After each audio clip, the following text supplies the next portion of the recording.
I've said it, and I mean it. I want to go where the facts lead us. But now we're on some witch hunt in the forest somewhere, and hearing after hearing after hearing, and it's gotten to be ridiculous almost. Welcome back to Hardball. Democrats on the House Oversight Committee, led by Ranking Member Elijah Cummings, there are saying kill it to Darrell Issa and his obsession with Benghazi. In a letter signed by all 17 Democratic members of the committee, they call for an end to a year-and-a-half-long investigation, which has so far turned up wrongdoing, no wrongdoing, in fact, on the part of Hillary Clinton or the Obama administration. They write, quote, to date, the committee's investigation has been characterized by wild and unsubstantiated political accusations that turn out to be completely inaccurate after further investigations. Well, let's face it, Republicans will be reluctant to give up, primarily because the prospect of tarnishing Hillary Clinton, the Democrats' leading potential candidate for 2016, is just too great. And joining me right now is the Washington Post's Nia Malika Henderson and Talking Point Memo's congressional reporter Sahil Kapoor. Sahil, thank you much for joining us, and I'm fascinated by this. What is the target? I know generally it's Hillary Clinton, generally the administration, but what are they actually trying to get the voter out there to believe Secretary Clinton did or did not the night of this tragedy in real time? What are they saying she did or didn't do? Chris, first, thanks for having me on. What I would say is, as you said, it's a two-pronged target. Firstly, they're going after Hillary Clinton because they correctly recognize that Republicans, this is the only thing that they have that touches her, and they want to go after the administration because when you're the party out of power, it helps to have a scandal to charge the White House with. What they're suggesting here, though, what Chairman Issa is suggesting, again, he's not really asserting things because he doesn't have the evidence for it. So he's saying things like, I suspect Hillary Clinton did this, or my suspicion is that Hillary Clinton did this.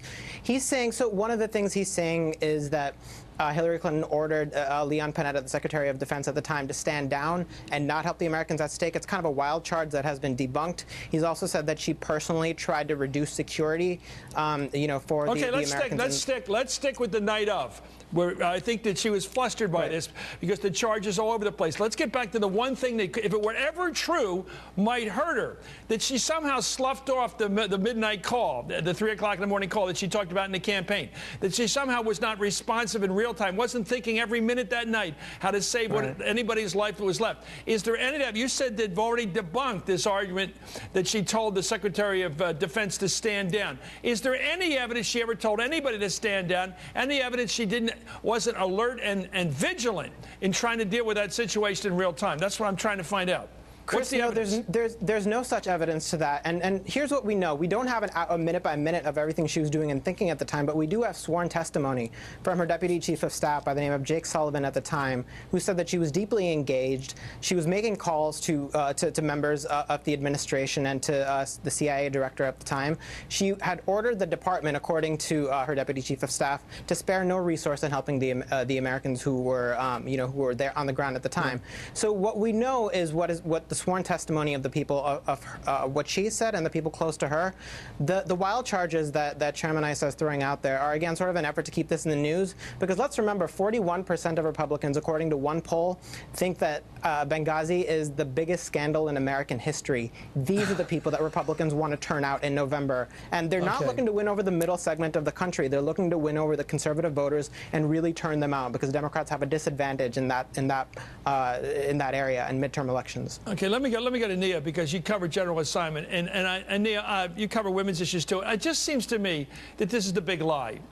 If they have no evidence she did anything wrong or committed no sin of omission, if you will, no failure to meet her resolve to try to save the life of a friend of hers. Darrell Issa never met Chris Stevens. Chris Stevens was a friend and also a diplomat working for Hillary Clinton. She cared about the guy. What evidence do they have that she didn't try to save him as best she could, given the distance and the timing involved here?